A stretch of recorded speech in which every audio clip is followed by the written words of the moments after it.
Hi, I'm Lisa Portolan and I'm here with Cicchini, the very stylish photographer in Canberra. And we're doing this interview today for the local look and a new piece that we're launching in her Narnia.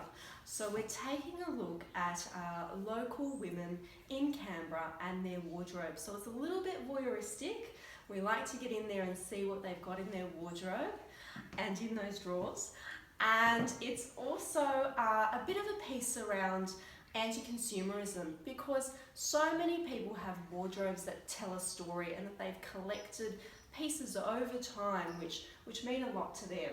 And so we're talking to Laurie about the pieces within her collection that mean the most to her. So just a few questions around your style to begin with, Laurie. Do you plan your outfits in advance? If I'm going out, I do. I usually can spend hours, days, thinking about what I'm going to wear, as most women probably do. When I'm shooting, I usually wear black. But when I'm just doing nothing, I'll be wearing my trekkie pants and t-shirt and really look like a slob. So black's a big theme for Laurie, and we noticed that when we went into her wardrobe, but also with her current look here today. And we might start going through a few of the pieces that she has here today. So this one, which I think is particularly stunning, is from a designer called Lisa Portolan. Did you want to tell us a bit about her and about this piece? Yes.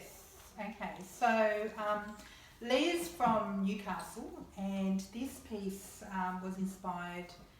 She made this obviously for a Viking from the series Vikings, for a Viking shoot that we did last winter actually. And this piece was one of the pieces that she'd made for the collection, and I loved it so much I had to have it. So here it is. I wear this casually. I wear it over a black gown when I go to gala dinners, and wear it with jeans. I love it. It's so cool. It's just different. You can wear it, with the opening at the front, whereas it sort of over the top of the black. Should have wore it today actually. Indeed, yeah. Lovely. So with a piece like this, would it be in your wardrobe for a long time? Would you keep it for 5 to 10 years? Would you keep it forever? I'd keep it forever. I think I might even like to be buried in it. And do you ever cull your wardrobe? Do you ever get to a point where you're like, I've got to get rid of some stuff? Yes, I do. Every season I'll go through and just cull stuff that's really just crap. And yes. There's so much crap in there that I never wear, and I probably should get rid of. But then there's stuff that I don't want to get rid of that I haven't worn in ages either. But you never know. I probably won't wear it again because it's sort of past my age. Oh dear, I don't think so. So your style is very edgy, and it's a bit rock chick. And how do you feel about being described as the rock chick? I don't mind actually, because I do like that sort of look. I like the black and bit grungy sort of feel to it, and I'd like to think that I can also dress elegant, and that when I do, it still has that sort of edgy, sort of swing to it, I guess. Yeah. Okay. So the next jacket is from Blimey, which is a local designer, and for me, it sort of really sits with your personal brand. So do you want to tell us a little bit about this jacket and how you've worn it?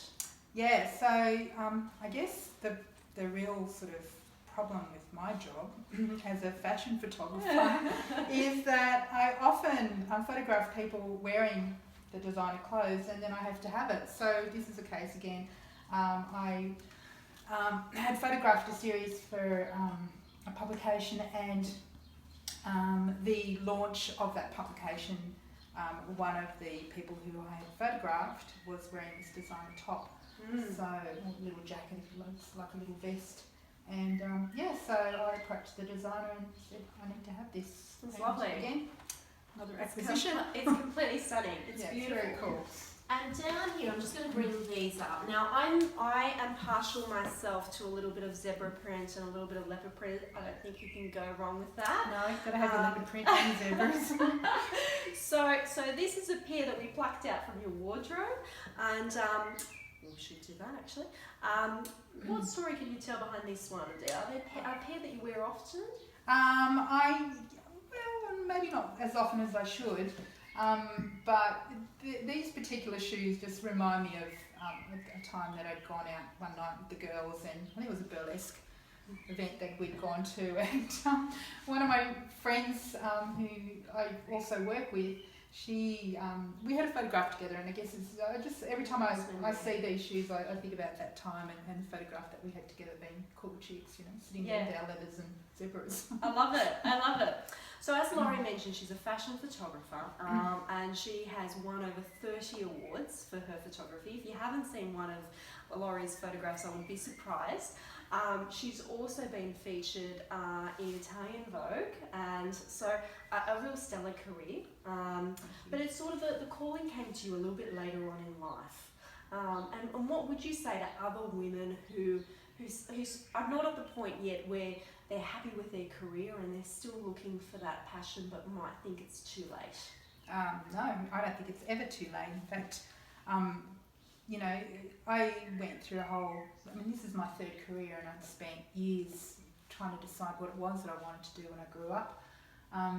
And I didn't think I was ever going to find it, and I was searching, I was actually looking for that thing to do, and this sort of happened out of the blue. It was never anything, I've never really been interested in photography, apart from how most people do it. Yeah.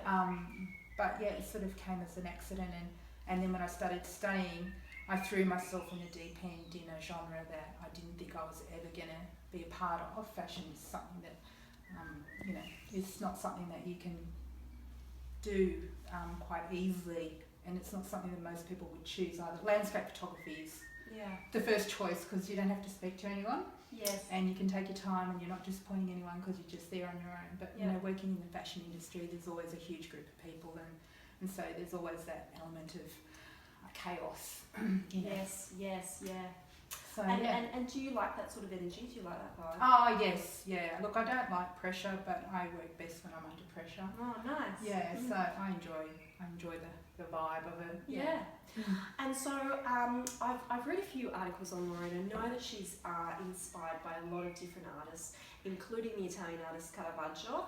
But I've also seen recently you did a piece where Norman Lindsay inspired the artwork. Oh yes, okay. Well, I can't take the credit for that one because the Norman Lindsay one was actually part of a commissioned work that I had done for a client, and so that was that came from the client. Yeah. But but I guess the client picked me because of the fact that I also do a lot of nude work too. Yes. So Norman Lindsay's work is always, he's always got female nude, well, mostly the female nude in it. Yes. So yeah. And do you find that these artists also inspire your wardrobe? Well, I guess in a way. Italian is my background, so I don't know if there's any. There are some pieces from Italy, and I do love my leathers from Italy. But I guess in terms of, do they inspire my work? Caravaggio's work was quite dark. My wardrobe's quite dark. Indeed. Yeah, and there's not much light in there, so I can't say it's inspired by the lighting style, although it is quite yellow. Okay, well thank you, Laurie. Thanks so much for sharing your wardrobe with us. That's been absolutely wonderful.